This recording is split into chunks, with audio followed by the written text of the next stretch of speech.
রত্নশাস্ত্র বা বৈদিক জ্যোতিষশাস্ত্রে ক্যাটসাই বা কেতুর রত্নের সাথে অন্য রত্ন ধারণের ক্ষেত্রে অনেক সতর্কতা অবলম্বন করতে হয়, কারণ কেতু একটি উগ্র গ্রহ।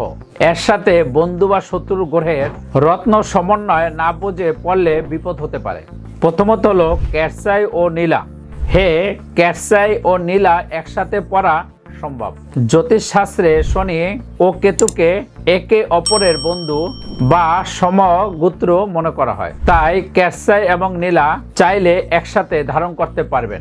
উপকারিতা: এই সমন্বয় জাতককে দ্রুত সাফল্য, শত্রু দমন, হঠাৎ বিপদ থেকে রক্ষা করে।